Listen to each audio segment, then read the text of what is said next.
आप सभी को जय मसीह की।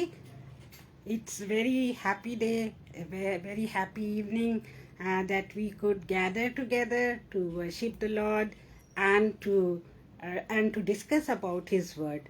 And मैं सोचती हूँ कि आप सब अच्छे होंगे and स्वस्थ होंगे और प्रभु में आनंदित होंगे और अपने परिवार के साथ भी आप लोग आनंदित होंगे।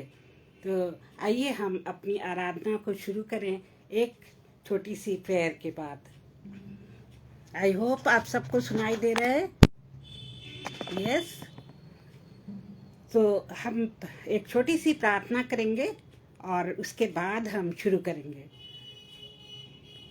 हे प्यारे पिता परमेश्वर, हम आपके पास आते हैं। हम आपका धन्यवाद देते प्यारे प्रभु जी कि आपने हमको अब तक सही सलामत रखा और हमको जीवित रखा है। और प्यारे प्रभु जी, हमें ये सुंदर मौका दिया है कि हम आपके प्रचार को कर सकें। और प्रभु जी, आप अपनी सेवा के लिए हमें इस्तेमाल करते हैं, इसके लिए हम आपका धन्यवाद देते हैं। प्रभु जी, हम सारी सभा को होली स्पिरिट के कंट्रोल में देते हैं। प्यारे प्रभु जी, हम जो भी बोलें वो आपकी महिमा के लिए बोलें और जो भी शब्द मेरे मुख से निकले वो होली स्पिरिट के अगुवाई में निकले। प्यारे प्रभु जी, मैं नहीं बल्कि आप बढ़ें, मैं घटूं आप बढ़ें और ये प्रचार आपकी महिमा के लिए हो। और प्रभु जी, जितने लोग इस प्रचार को सुनते हैं अभी या बाद में, उन सब को अपनी आशीषों से माला माल कर। प्यारे प्रभु जी, हम विनती करते हैं ब्रदर अनुपम और शबनम जी के लिए भी उनके साथ हो और उनको प्यारे प्रभु जी बहुत ही आशीषें दे, क्योंकि वो हम लोगों को अपने पेज पर इनवाइट करते हैं और वो प्रभु के काम में लगे हुए हैं। प्यारे प्रभु, उनको अपनी तरफ से आशीषें और अच्छी तंदुरुस्ती और उनकी हर ज़रूरत को पूरी कर। अब इस छोटी सी प्रार्थना को हम अपने प्यारे प्रभु यीशु मसीह के नाम में मांगते हैं। सुनिए और कबूल करिए और सुनने के लिए आपको धन्यवाद देते हैं। आमीन। तो सबसे पहले हम गीत गाएंगे और परमेश्वर को धन्यवाद देने के बाद मैं अनुपम जी और शबनम जी को भी धन्यवाद देती हूँ कि वो मुझे अपने पेज पे बुलाकर मेरा हौसला बढ़ाते हैं और वो लोग मुझे ये सुंदर अवसर देते हैं कि मैं प्रभु की आराधना और परमेश्वर का वचन इस पेज पर बांट सकूं। ये बहुत बड़ी बात है कि वो मुझे इस लायक समझते हैं कि प्रभु मेरे साथ है और वो मुझे अपना टैलेंट, अपना दान देता है कि मैं परमेश्वर के वचन को बांट सकूं। तो आइए हम सब पहले एक गीत गाएंगे और मैं आप सबका बहुत बहुत ये धन्यवाद देती हूँ कि आप सब यहाँ पर हैं। और सबसे पहले सुषमा मसीह जी का हम धन्यवाद देते हैं कि वो इस पेज पर आई हैं हमें हमारा वचन, प्रभु का वचन सुनने के लिए। और जितने लोग बाद में आएंगे उनका भी मैं धन्यवाद करती हूँ। प्रभु आपको बहुत बहुत आशीष दे। तो सबसे पहले हम गीत गाएंगे यीशु बुला रहा। और ये गीत गाते समय मुझे सुषमा जी की याद आ रही, क्योंकि एक बार हम दोनों ने मिलकर ये गीत गाया था इसी तरह की सभा में आगरा मसीह मंडली पेज पर। तो मैं गाना शुरू करती हूँ। यीशु बुला रहा, यीशु बुला रहा, तेरा नाम ले लेकर तुझे यीशु बुला रहा, यीशु बुला रहा, यीशु बुला रहा, तेरा नाम ले लेकर तुझे यीशु बुला रहा। क्या पाएगा तू जीत कर इस दुनिया को, क्या लाभ होगा खोकर आत्मा को, क्या पाएगा तू जीत कर इस दुनिया को, क्या लाभ होगा, खोकर आत्मा को तू आजा यीशु के पास, तुझे यीशु बुला रहा, तू आजा यीशु के पास, तुझे यीशु बुला रहा,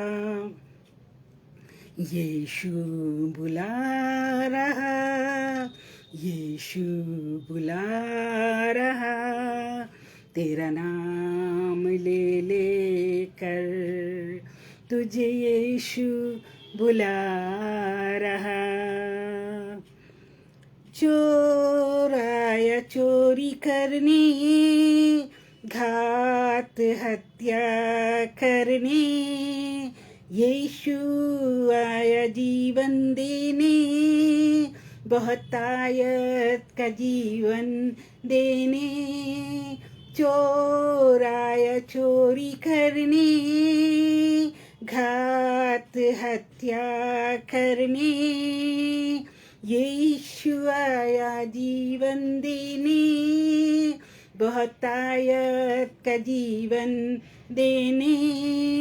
तू आजा यीशु के पास, तुझे यीशु बुला रहा, तू आजा यीशु के पास, तुझे यीशु बुला रहा, यीशु बुला रहा, यीशु बुला रहा, तेरा नाम ले ले कर, तुझे यीशु बुला रहा, तेरा नाम ले ले कर, तुझे यीशु बुला रहा। तो यीशु को, जीसस को हम सब के नाम का पता है, और हमारे नाम उसने तभी दे दिए थे जब हम पैदा भी नहीं हुए थे, तब से प्रभु को हमारा नाम पता है, और वो आज भी हमारा नाम ले लेकर हमें पुकार रहा है। अगर हम उससे दूर हो जाते हैं या उससे दूर कहीं चले जाते हैं, तो वो हमारा नाम ले लेकर हमें पुकारता है कि हे मेरी संतान, मेरे पास आ, मेरे पास लौट आ, क्योंकि मैं तुझे बुला रहा हूँ। क्योंकि वो हमसे अथाह प्रेम करता है, बहुत सागर के समान वो हमसे प्रेम करता है। और अभी मैं गंगाराम भाई का स्वागत करती हूँ, जो कि हमारे पेज पर आए हैं। आपको प्रभु बहुत आशीष दे। अब हम एक इंग्लिश का गाना गाएंगे, और छोटा सा गाना है, और आप सब मिल के गाइए, और ये गाना बहुत ही अच्छा है। God is moving one more time, God is moving one more time, God is moving one more time on the earth to fulfill his precious word. Every promise I have heard, God is moving one more time on the earth. Move in me, precious Lord, move in me, precious Lord, move in me, precious Lord, all the time to fulfill your precious word. Every promise I have heard, God is moving one more time on the earth. Move in me, precious Lord, move in me, precious Lord, move in me, precious Lord, all the time to fulfill his precious word. Every promise I have heard, move in me, precious Lord, one more time. God is moving one more time, God is moving one more time, God is moving one more time on the earth to fulfill his precious word. Every promise I have heard, move in me, precious Lord, one more time. सो हम God से पूछ रहे हैं। God तो हमेशा हमारे मन के अंदर रहते हैं, लेकिन कभी कभी हम इतने पापों में पड़ जाते हैं, इतने अधिक टेम्पटेशंस में पड़ जाते हैं कि हम भूल जाते हैं कि गॉड परमेश्वर हमारे अंदर हैं। और परमेश्वर जो हैं वो चुप हो जाते हैं, क्योंकि हम उनसे बात नहीं करते और परमेश्वर भी हमसे बात नहीं करते हैं। तो उस समय जब हमें ऐसा लगता है कि परमेश्वर चुप है, तो हमको ये वाला गीत गाना चाहिए कि हमारे अंदर, हमारे अंतर में परमेश्वर आप क्या करें, भ्रमण करें, आप घूमें हमारे अंदर, हमसे बातचीत करें और आपकी जो भी प्रॉमिसेस हैं हमारे साथ वो पूरी करें। तो ये गीत जो है ये हमसे बातचीत करता है कि परमेश्वर हमारे अंदर क्या चलना फिरना चाहता है, हमसे बातें करना चाहता है और हमको भी परमेश्वर के साथ बातचीत करने के लिए हमेशा तैयार रहना चाहिए। तो आइए हम वचन में चलते हैं। और आज का वचन जो है वो धैर्य के ऊपर है। धैर्य जिसको हम उर्दू में सब्र कहते हैं और इंग्लिश में हम उसको पेशेंस कहते हैं। तो ये धैर्य जो है, हम बहुत बार जो है चर्च जाते हैं, हम बहुत सारे सरमन सुनते हैं, हम बहुत सारे लोगों को देखते हैं कि वो कितने धैर्यवान हैं और उनके अंदर बहुत ज़्यादा सब्र है, फिर भी हम जो हैं फेल हो जाते हैं और हम जो है सब्र नहीं रख पाते हैं और हम सोचते हैं कि ये सब्र है क्या, ये धैर्य है क्या। इसके लिए हमको जानना बहुत ही आवश्यक है। और सब्र जो है वो अपने आप हमारे अंदर नहीं आ जाता है, लेकिन ये हमारे अंदर धीरे धीरे जो है वो डेवलप होता है। जो पेशेंस है हमारे अंदर धीरे धीरे डेवलप होता है और जो भी इसके लिए आवश्यक क्वालिटीज़ हैं उनको हमें जानना बहुत आवश्यक है, क्योंकि जब हम उन क्वालिटीज़ को जानते हैं, उन गुणों को जानते हैं जिनसे सब्र हमारे अंदर उत्पन्न होता है और आगे की तरफ पनपता है, तभी हम अपने अंदर सब्र को ला सकते हैं। क्योंकि बहुत बार ऐसा होता है कि हम बाइबल पढ़ते हैं लेकिन हम ये भूल जाते हैं कि कहाँ कहाँ पेशेंस के बारे में, सब्र के बारे में लिखा हुआ है, कहाँ कहाँ धैर्य के बारे में लिखा हुआ है। और धैर्य के बहुत ज़्यादा फ़ायदे भी होते हैं, क्योंकि अगर हम गुस्सा करते हैं, अगर हम जल्दबाजी मचाते हैं, तो क्या होता है कि हम जो है मुसीबत में पड़ जाते हैं। कभी कभी हम जो है सड़क पार करने में धैर्य नहीं रखते, बहुत सारी गाड़ियां आ रही होती हैं, बहुत सारी जो है वहाँ पे बहुत भीड़ होती है, तब हम क्या करते हैं कि हम उसी अवस्था में जो है सड़क पार करने लगते हैं और आपको पता होगा कि फिर क्या होता है, एक्सीडेंट हो जाता है, हमारी टांग टूट सकती है, हमारे हाथ टूट सकते हैं। तो उस जगह पे हमें धैर्य रखना बहुत ज़रूरी होता है। कभी कभी हमारे बच्चे बिगड़ जाते हैं और हम परेशान हो जाते हैं कि हमारे बच्चे कैसे जो है अच्छे बने और सही रास्ते पे चलें। वहाँ पर भी माँ बाप को बहुत ज़्यादा सब्र रखना पड़ता है, क्योंकि अगर हम बच्चों को उकसाएंगे, उनके ऊपर गुस्सा करेंगे और उनको उल्टा सीधा बोलेंगे, तो बच्चे और भी बिगड़ जाएंगे। तो इंस्टेड ऑफ दैट हमें बच्चों के लिए प्रार्थना करनी चाहिए कि वो बच्चे जो हैं वो अपने आप जो हैं प्रभु की दया से सुधर जाएं और हम निरंतर उनके लिए प्रार्थना करते रहें। अब हम ये देखेंगे कि सब्र है क्या। जो सब्र है वो एक सहन शक्ति है, सहने की शक्ति है। और जब हमारे जीवन में चैलेंजेस आते हैं, मुसीबतें आती हैं और जब हमें किसी चीज़ का इंतज़ार होता है, तब हमारे अंदर धैर्य की ज़रूरत होती है। कभी कभी हम सोचते हैं कि पानी क्यों नहीं बरस रहा है, कभी कभी हम सोचते हैं कि हमारी बीमारी क्यों नहीं ठीक हो रही है। समटाइम्स वी थिंक कि हमारे पास पैसा क्यों नहीं है, हम हमेशा गरीब क्यों बने रहते हैं। और समटाइम्स वी थिंक कि हमारे भाई बहन जो है, हमारे मित्र हमसे दूर क्यों हो गए हैं। तो इन सब जगहों पर हमें धैर्य की ज़रूरत होती है। ये नहीं कि हम उनको छोड़ दें, ये नहीं कि हम उनसे बिछड़ जाएं और वो जैसा कर रहे हैं हम भी वैसा करें।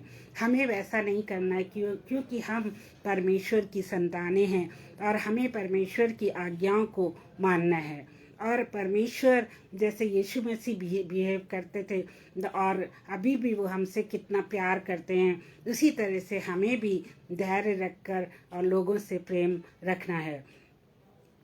क्योंकि परमेश्वर कहते हैं कि अगर तुम अपने मित्रों से ही प्रेम रखो तो क्या बड़ा काम किया, लेकिन अगर तुम अपने दुश्मनों से प्रेम रखो तब तुम मेरे लोग हो।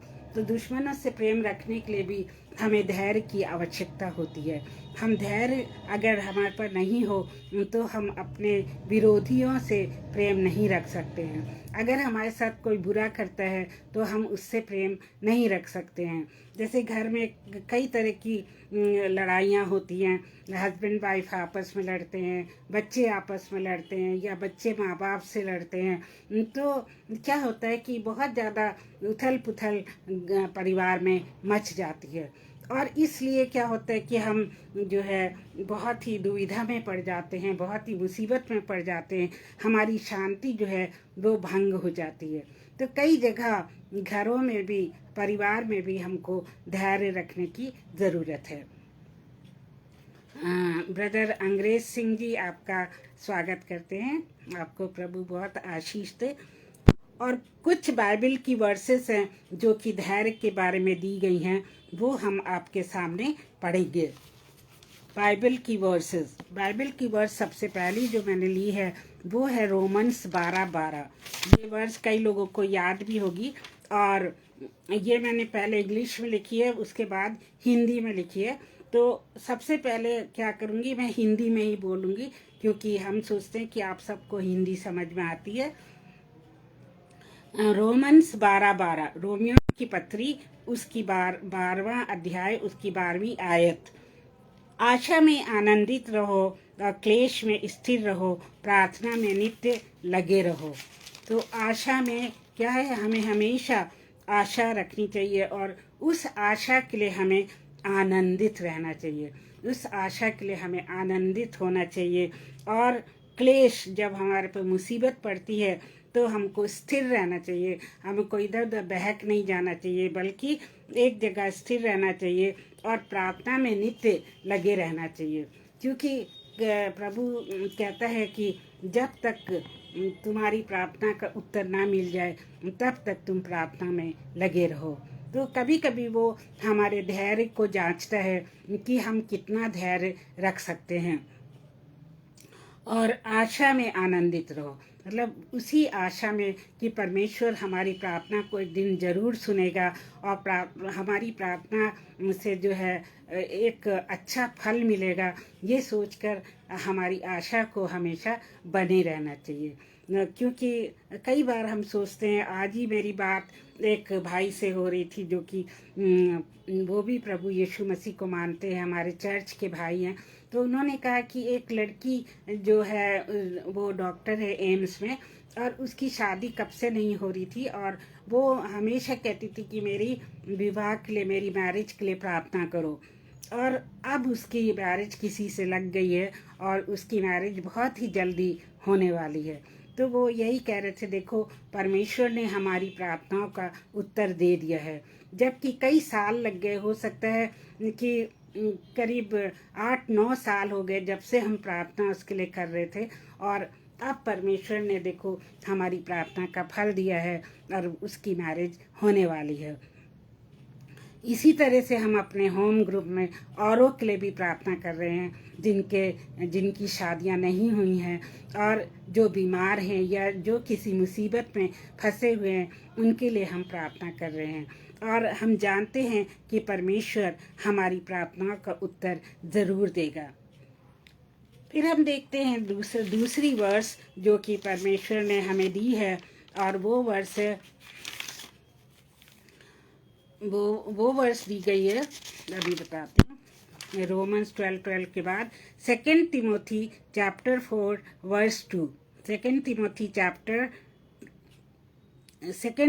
Timothy 4 chapter verse 2। इसमें ऐसा लिखा है कि तू वचन का प्रचार कर, तू वचन का प्रचार कर, समय और असमय तैयार रहे और सभी प्रकार की सहनशीलता शिक्षा के साथ उलाहना और डांट और समझा। तो यहाँ पे लिखा हुआ है कि तू प्रचार करता रहे। जैसे हम लोग जो है, प्रभु ने हमें चुना है कि हम प्रचार करें। जैसे कि आप जानते हैं कि स्टेज पे कई लोग प्रचार करते हैं, दुनिया भर में कई लोग प्रचार करते हैं, हमारे देश में बहुत सारे लोग प्रचार करते हैं। तो ये तो प्रभु की आज्ञा है। प्रभु हमसे चाहते हैं कि हम उसके वर्ड को स्प्रेड करें, हम उसका प्रचार करें और दूर दूर सबको सुनाएं।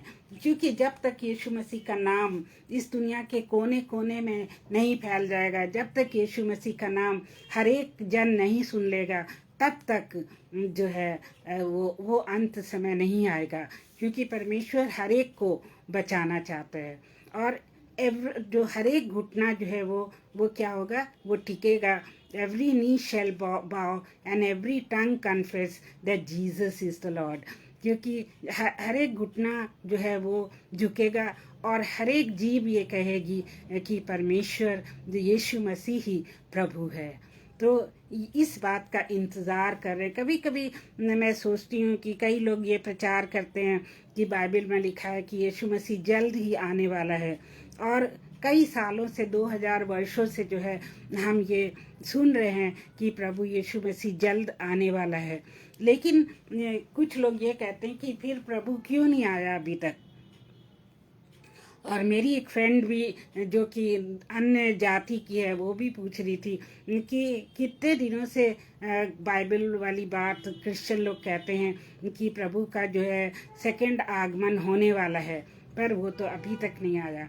तो उस समय हमें कहना होता है कि क्योंकि परमेश्वर हमको बार बार मौके दे रहा है कि हम सुधर जाएं, और परमेश्वर नहीं चाहता कि हम में से कोई भी जन नाश हो और हम में से कोई भी जन जो है वो नरक की आग में जलता रहे।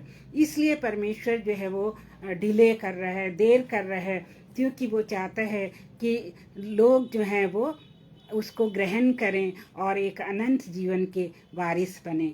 तो इसीलिए देर हो रही है और हमें यही आंसर जो है लोगों को देना चाहिए जब वो पूछते हैं कि यीशु मसीह का आगमन कब होगा और यीशु मसीह क्यों नहीं आ रहा है। फिर हम देखते हैं गलेशियन चैप्टर 6 वर्स 9 में, हम भले काम करने में हिवाव ना छोड़ें, क्योंकि यदि तुम ढीले ना हो तो ठीक समय पर कटनी काटोगे। तो हम भले काम करने के लिए क्या करें, लगे रहें, हम भले काम करने में लगे रहें। और परमेश्वर ने बाइबल में बहुत अच्छा एग्जाम्पल यहाँ पे दिया है कि जब एक किसान फसल उगाता है तो वो क्या करता है, वो इंतज़ार करता है कि कब फसल जो है वो पक्की होगी और कब हम उसको काटेंगे और उसको खत्ते में जो है जमा करेंगे। तो ये एक बहुत अच्छी बात है कि जो किसान है वो जैसे वेट करता है, उसी तरह हमें भी प्रतीक्षा करनी है और उसी तरह हमें भी धैर्य रखना है कि कब जो है फसल पक्की होगी और कब हम उसको काटेंगे और खत्ते में रखेंगे। बहुत सी बातें हैं जो हमारे जीवन में हम चाहते हैं कि हो पर नहीं होती हैं। तो उस समय हम धैर्य रखें कि ये बात ज़रूर होगी, क्योंकि हम परमेश्वर पे विश्वास रखते हैं और अगर परमेश्वर की इच्छा है उसमें, क्योंकि कई बार परमेश्वर की इच्छा नहीं होती है कि हम किसी मुसीबत में पड़ें। अगर वो हमारी हर प्रार्थना का उत्तर दे देगा तो हो सकता है कि हम किसी प्रार्थना में हमारा जो है नुकसान हो, किसी प्रार्थना में दूसरों का नुकसान हो, तो वो वैसी वाली प्रार्थना नहीं सुनेगा। पर जो प्रार्थना हम परमेश्वर के बड़ाई के लिए करते हैं और हमारा भला जिसमें होता है, वही परमेश्वर जो है उसका उत्तर देता है। जैसे कि एक व्यक्ति कहीं दूसरी कंट्री में, दूसरे देश में कोई बहुत बड़ा लेक्चर देने जा रहा था, और जैसे ही वो एयरपोर्ट पे पहुंचता है तो वो जहाज़ जो है वो उड़ जाता है, विमान वो नहीं पकड़ पाता है और हवाई जहाज़ चला जाता है। और ये आदमी जो है, ये शख्स बहुत ज़्यादा बहुत दुखी हो जाता है कि अब वहाँ पे पेपर कौन प्रेजेंट करेगा, मैं नहीं जा रहा हूँ तो उस कॉन्फ्रेंस में पेपर कौन प्रेजेंट करेगा। और ये बड़े दुखी मन से अपने घर आ जाता है। लेकिन कुछ ही देर में पता चलता है कि उस फ्लाइट का एक्सीडेंट हो जाता है और उसमें से कोई भी व्यक्ति नहीं बचता है। तो हम प्रार्थना करते हैं, बहुत प्रार्थना करते हैं, लेकिन जो प्रार्थना हमारे नुकसान के लिए होती है, जिसमें हमारी जान का खतरा होता है, या हमारे बच्चों की बुराई होती है, या जिसमें हमारे मित्रों के साथ बुरा होने वाला होता है, वैसी प्रार्थनाएं परमेश्वर जानबूझ के उत्तर नहीं देता है, क्योंकि वो हमारी खुशहाली हमेशा देखना चाहता है। फिर हम देखते हैं कि रोमन्स 8:25 में क्या लिखा हुआ है।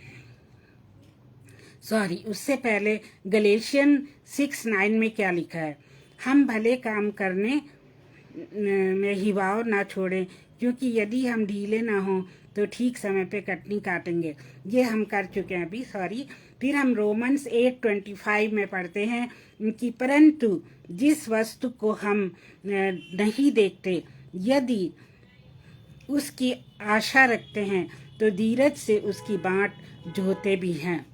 अब यहाँ पर मुझे एक माँ का ध्यान आता है, एक माँ जो गर्भवती होती है और उसको जो है इस बात की बड़ी खुशी होती है कि वो जो है गर्भवती है और उसको बेबी होने वाला है। स्पेशली जब माँ को के पेट में पहला बेबी आता है शादी के बाद, तो वो बहुत ही प्रसन्न होती है। और जितने बेबीज जो हैं वो एक्सपेक्ट करती है, वो आते जाते हैं तो उसको बड़ी खुशी होती है। और वो कितने धैर्य के साथ 9 महीने तक वेट करती है कि 9 महीने के बाद मेरा बेबी पैदा होगा और वो पूर्ण रूप से स्वस्थ और पूर्ण रूप से कंप्लीट बेबी होगा। क्योंकि इवन तो उसको बहुत जल्दी होती है बेबी के आने की, लेकिन वो ये नहीं चाहती है कि बेबी समय से पहले हो जाए, क्योंकि उसको ये पता है कि अगर बेबी समय से पहले होगा तो उसके अंग कम हो सकते हैं, उसको कमज़ोरी हो सकती है, उसको वेंटिलेटर में रखना पड़ सकता है। इसलिए वो यही दुआ करती है कि मेरा बेबी जो है समय पे आए, लेकिन वो तंदुरुस्त हो, हृष्ट पुष्ट हो, ताकि उसको किसी भी प्रकार की तकलीफ ना हो। तो इस तरह से हम जो है एक माँ को देख सकते हैं कि उसका विश्वास कैसे परमेश्वर पे होता है कि उसका बेबी जो है वो समय पे आएगा। आज आप सुनते होंगे कि कितने ज़्यादा अबॉर्शंस होते हैं, कितने लोग जानबूझ के अपने बच्चों का नाश कर देते हैं, और वो एक बहुत बड़ा पाप होता है, क्योंकि परमेश्वर जिसको इस दुनिया में भेजना चाहता है उसको वो भेजता है, चाहे वो जिस तरह से भी भेजे। और हमें किसी बच्चे की जान लेने का कोई भी अधिकार नहीं है। और आप जानते हैं कि यूएसए में सबसे ज़्यादा डेथ रेट किसकी है? ये बेबीज़ की है जो गर्भ के अंदर होते हैं।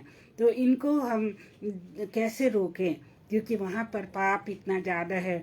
और कितने लोग जो हैं बिफोर मैरिज और बहुत ही यंग एज में 12-13 साल की उम्र में ही अपने रास्ते से भटक जाते हैं, और वो लोग जो हैं गंदी आदतों में पड़ जाते हैं। जो शादी के बाद होना चाहिए वो शादी से पहले ही करने लगते हैं। और जब उनको पता लगता है लड़कियों को कि वो प्रेग्नेंट हैं, तो वो अबॉर्शन कराने चली जाती हैं। तो इस तरह से हम देखते हैं कि बहुत से लोग जो है टेम्पटेशन में पड़ के बहुत सारे पाप करते हैं। लेकिन जो बेबी शादी के बाद आने वाला होता है उसके लिए कितनी खुशियाँ मनाई जाती हैं। माँ बाप दोनों ही बहुत खुश होते हैं और हर दिन वो अपने बच्चे के लिए प्रार्थना करते हैं। तो इस तरह से हमें जो है हर चीज़ सही ढंग से करना चाहिए, जो कि परमेश्वर को प्रसन्न करती है, जो परमेश्वर हमसे चाहता है हमें वही करना चाहिए। अच्छा, आप सोच रहे होंगे कि जो माता मरियम को तो शादी से पहले ही बेबी हुआ था, मतलब उनकी मंगनी हुई थी, पर वो परमेश्वर की तरफ से था और वो पवित्र आत्मा की सामर्थ्य से हुआ था। लेकिन जब दूसरे लोग जो हैं पाप में फंसकर और गर्भवती हो जाती हैं तो वो गलत होता है। अब हम देखेंगे नेक्स्ट वर्स है एफिशियन चैप्टर 4 वर्स 2। इसमें लिखा हुआ है, सारी दीनता और नम्रता सहित और धीरज धर के प्रेम से एक दूसरे की सह लो। अब देखिए कि जो हमारे परिवार में जो झगड़े होते हैं वो क्यों होते हैं? क्योंकि हमारे अंदर धैर्य नहीं होता है। अगर पति कुछ कहता है तो पत्नी भी उसका उल्टा जवाब देती है, अगर पत्नी कुछ कहती तो पति उसका उल्टा जवाब देता है। तो क्या होता है, आपस में मनमुटाव हो जाता है, आपस में झगड़े हो जाते हैं और हो सकता है कि वो बाद में चल के अलग हो जाएं और यहाँ तक कि डिवोर्स की भी नौबत आ जाती है। तो इसीलिए यहाँ पर बाइबल में लिखा हुआ है कि प्रेम से एक दूसरे की सह लो, क्योंकि प्रेम जो ऐसी चीज़ है जो कई पापों को ढाँप लेती है।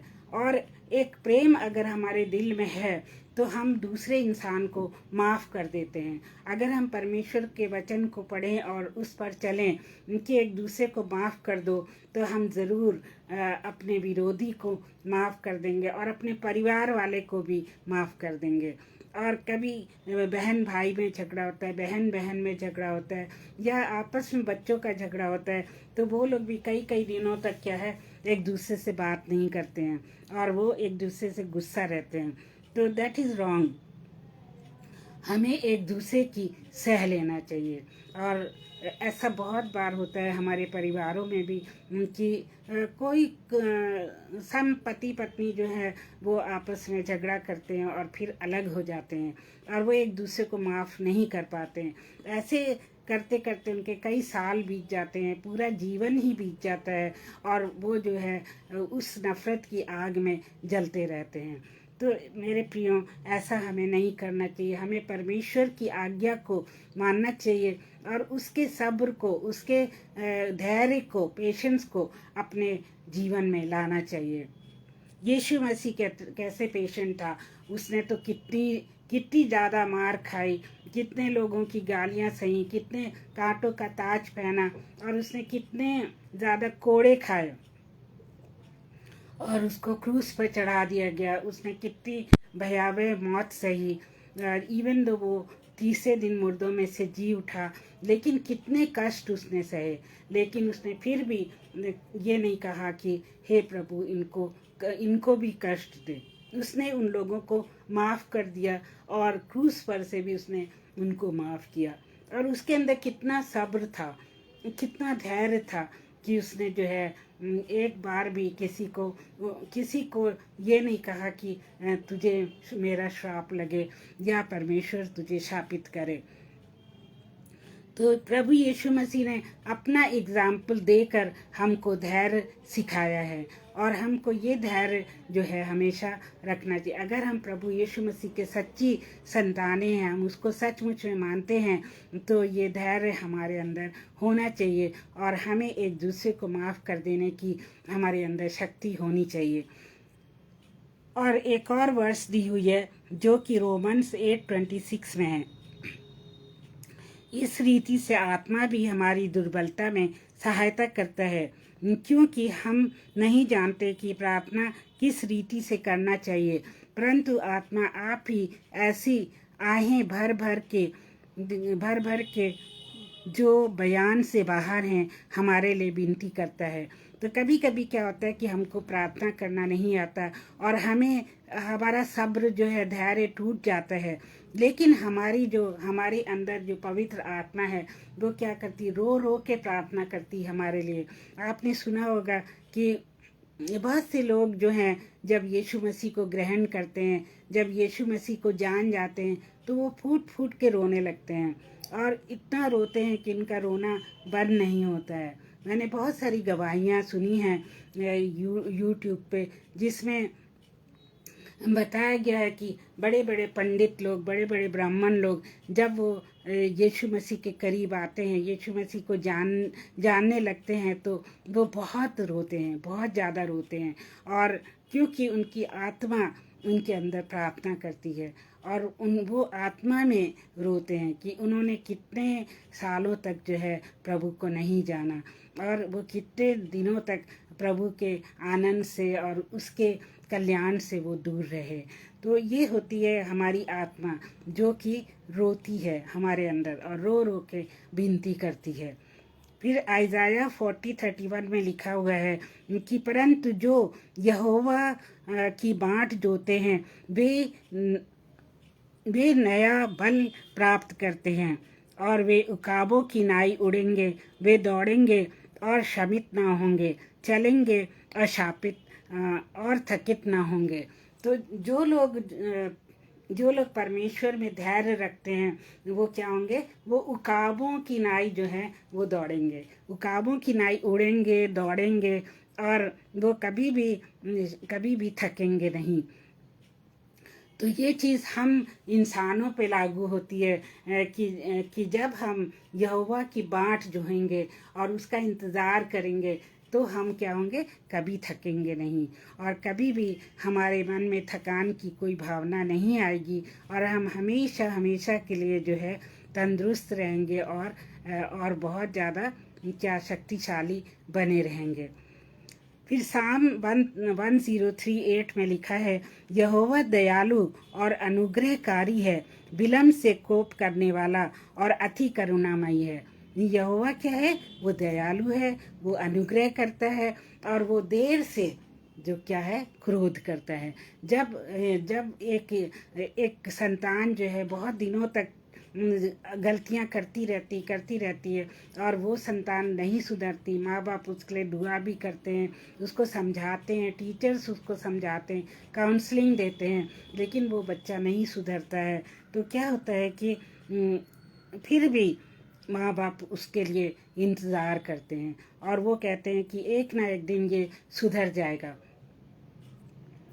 और यहाँ आप सबको उड़ाव पुत्र की कहानी याद आ गई होगी कि वो कैसे अपना धन लेकर चला जाता है, अपना हिस्सा लेके चला जाता है और वो एक दिन क्या होता है, उसका सारा धन ख़त्म हो जाता है, उसके दोस्त यार उसको छोड़ देते हैं, फिर उसको खाने की कमी होती है और वो सूअरों के बीच में रहता है, सूअरों को चराता है और सूअरों का ही खाना भी वो खाता है। फिर एक दिन वो अपने पिता के पास लौट जाता है ये सोच के कि मेरे पिता के पास तो बहुत सारे नौकर हैं और मैं एक नौकर के जैसे ही उनके पास काम कर लूँगा।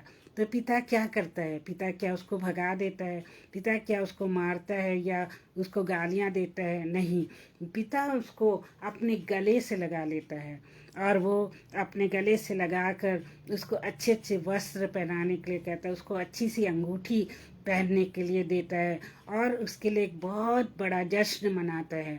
तो यहाँ हम देखते हैं कि हम कितने भी गंदे हों, कितने भी गंदे कपड़े हमारे पर, पाप हमारे पर लगे हों, फिर भी हमारा स्वर्गीय पिता हमको अपनी बाहों में लेने के लिए तैयार रहता है। वो सब्र करता है, उसके अंदर बहुत ज़्यादा सब्र है और वो कहता है चाहे तुम्हारे पाप लाल रंग के क्यों ना हो, मैं उनको श्वेत कर दूंगा। चाहे वो कैसे भी गंदे हो, कितने भी पाप तुम्हारे अंदर हो, मैं उन सब को माफ़ कर दूंगा और फिर उसके बारे में कभी नहीं सोचूंगा। तो कितना महान है हमारा पिता, कितना महान है हमारा परमेश्वर जो हमको कभी नहीं छोड़ता है और हमेशा हमको माफ़ करके अपने साथ लेने के लिए तैयार रहता है। 1 पीटर 3:9 में लिखा हुआ है, प्रभु अपनी प्रतिज्ञा के विषय में देर नहीं करता, जैसी तुम्हारे अभी थोड़ा सा आँख में मेरे प्रॉब्लम है इसलिए दिख नहीं रहा। प्रभु अपनी प्रतिज्ञा के विषय में देर नहीं करता, जैसी देर कितने लोग समझते हैं, पर वो तुम्हारे विषय में धीरज धरता है कि कोई नाश हो, परंतु ये कि सबको मन फिराव का अवसर मिले। अब हम यहाँ पे देखते हैं कि परमेश्वर जो है वो धीरज क्यों रखता है। वो हमारे लिए धीरज रखता है, वो हमारा इंतज़ार करता है कि कब मेरी बेटी, कब मेरा बेटा मेरे पास आएगा और मैं उसको माफ़ कर दूंगा। और वो जो है उनको मन फिराव का अवसर देता है। सो कितनी अच्छी बात है कि वो मन फिराव का अवसर उनको देता है और उनको माफ़ करने के लिए, उनको ब्लेसिंग देने के लिए हमेशा तैयार रहता है। तो कितना महान है हमारा पिता। हम अगर अपने जीवन को ही देखें तो हम देखते हैं कि बार बार हम गलती करते हैं, बार बार हम पाप करते हैं और हम क्या होते हैं, विचलित हो जाते हैं, हमारा चैन छिन जाता है। लेकिन जब हम परमेश्वर के पास आते हैं और उससे अपने पापों की माफ़ी मांगते हैं और उसकी नज़दीकी में हम जाते हैं तो हमारा मन फिर से शांति से भर जाता है। तो ये इस बात का सूचक है कि परमेश्वर ने हमें माफ़ कर दिया है और उसने फिर से हमें गले लगा लिया है। तो मेरे प्रियो, कभी भी आपको ऐसा महसूस हो तो परमेश्वर के पास आइए, उससे गिड़गिड़ा के प्रार्थना करिए और अपने पापों की माफ़ी मांगिए और परमेश्वर भला है, अनुग्रहकारी है, वो ज़रूर हमें माफ़ कर देगा। 1 तिमोथी 1:16 में लिखा हुआ है, मुझ पर इसलिए दया हुई कि मुझे सबसे बड़े बड़े पापियों में यीशु मसीह अपनी पूरी सहनशीलता दिखाए कि जो लोग उस पर अनंत जीवन के लिए विश्वास करेंगे उनके लिए मैं आदर्श बनूंगा। तो प्रभु यीशु मसीह बहुत ही सहनशीलता हमें दिखाता है और वो हमारे पापमय जीवन में भी वो हमसे ये आशा रखता है कि एक दिन हम सुधर जाएंगे और उसके प्रचार को करेंगे। और आप लोग को पता होगा कि बहुत से लोग जो बहुत पापी थे वो प्रभु यीशु मसीह में आए और आज वो बड़े बड़े काम कर रहे हैं। जैसे कि आपने सुना होगा कि कई डाकू लोग जो हैं वो बदल जाते हैं और वो परमेश्वर का काम करने लगते हैं। कई हत्यारे जो हैं वो बदल जाते हैं और परमेश्वर का काम करने लगते हैं। मैं बहुत डिटेल में नहीं जाना चाहती। बहुत से पंडित लोग होते हैं, बहुत से ब्राह्मण होते हैं, बहुत से ऐसे पापी लोग होते हैं जो कि बदल जाते हैं क्योंकि परमेश्वर उनके ऊपर काम करता है और वो जो है बहुत बड़े बड़े काम परमेश्वर के लिए करने लगते हैं। और हमें विश्वास नहीं होता कि ये वही लोग हैं जो एक दिन परमेश्वर को बुरा कहते थे और वो आज परमेश्वर का इतना बड़ा काम कर रहे हैं। एक व्यक्ति था जो बाइबल को झूठा साबित करना चाहता था और जब वो बाइबल को लेके बैठा और उसको झूठा साबित करने का उसने प्रयत्न किया तो पता चला कि उसका मन ही बदल गया और उसने प्रभु यीशु मसीह को, वो बाइबल को बदलते बदलते ही प्रभु यीशु मसीह को ग्रहण कर लिया और वो एक सच्चा मसीही बन गया। तो प्रभु के काम अद्भुत हैं। हमें नहीं पता कि वो किस तरह से हमारे जीवन में काम करेगा क्योंकि वो चाहता है कि हर एक व्यक्ति जो है वो परमेश्वर के पास आए, हर एक व्यक्ति जो है वो बच जाए और वो जो है नरक की आग में ना जले। इसीलिए वो हमको बार बार मौके देता है कि हम नरक की आग से बच जाएं। और नरक जो है वो किसके लिए बना था? शैतान के लिए बना था और शैतान की जो सेना है उसके लिए बना था। लेकिन मनुष्य इतना पापी हो गया कि परमेश्वर को, उन जनों को जो कि पापी थे, जिन्होंने यीशु मसीह को ग्रहण नहीं किया था, उनको उसमें नरक में भेजना पड़ा। और आज भी कई लोग जो हैं नरक में जा रहे हैं और कई लोग जो हैं लास्ट में जब उनका न्याय होगा तब जो लोग प्रभु यीशु मसीह को नहीं जानते हैं और उनके काम बहुत बुरे थे, गंदे थे, उन सब का न्याय होगा और वो सब नरक में जाएंगे। लेकिन बाकी लोग जो परमेश्वर को मानते हैं, उसके लोग हैं, वो कहाँ जाएंगे? वो स्वर्ग में प्रभु यीशु मसीह के साथ रहेंगे और स्वर्ग में उनको जीवन का मुकुट मिलेगा। तो अब नीति वचन कहता है कि क्रोधी व्यक्ति झगड़ा मचाता है, परंतु जो विलम्ब से क्रोध करने वाला है वो मुकदमों को दबा देता है। तो अब कितने लोग होंगे जिनके ऊपर मुकदमे चल रहे होंगे, कितने लोग हैं सालों तक मुकदमे लड़ते रहते हैं, और इससे क्या होता है, उनके मन की शांति ही जो है भंग हो जाती है।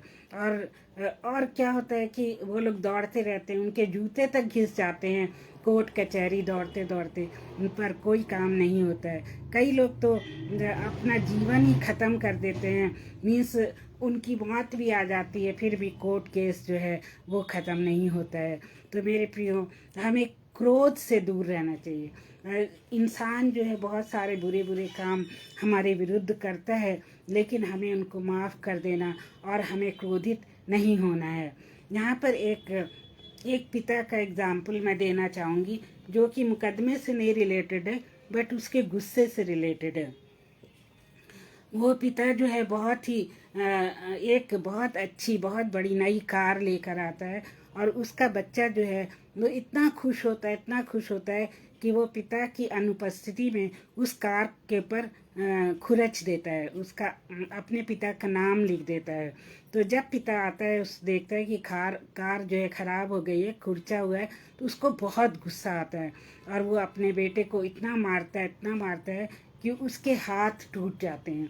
और जब वो हॉस्पिटल में बच्चा होता है, तो उसका पिता उसको देखने आता है। तो जब देखने आता है तो वो बच्चा अपने हाथ उठा के कहता है, पापा अब मैं आपकी कार कभी ख़राब नहीं करूँगा, क्योंकि मेरे तो हाथ ही नहीं हैं। तो उसके पिता को बहुत बुरा लगता है, और वो जाके सुसाइड कर लेता है, अपनी आत्महत्या कर लेता है। तो मेरे प्रियो देखिए, गुस्से का परिणाम क्या होता है। गुस्से में क्या है, लोग हत्या तक कर देते हैं, एक दूसरे को मार के नुकसान कर देते हैं। तो हमें गुस्सा काबू में रखना चाहिए, वहाँ पे हमें धैर्य की ज़रूरत है। जैसे माँ बाप अपने बच्चे के लिए इंतज़ार करते रहते हैं कि वो कब सुधरेगा, उसी तरह से हमको भी अपने गुस्से को काबू में रखना चाहिए। और एक पिता था जो कि हर समय अपने दरवाजे पे खड़े होके अपने बच्चे का, अपने लड़के का इंतज़ार करता था। उसका लड़का जो था हर रात पार्टी में जाता था, शराब पीता था, डांस करता था, और बहुत बुरी बुरी हरकतें करता था, लेकिन उसका पिता हमेशा दरवाजे पे खड़ा रहता था, उसके आने का इंतज़ार करता था।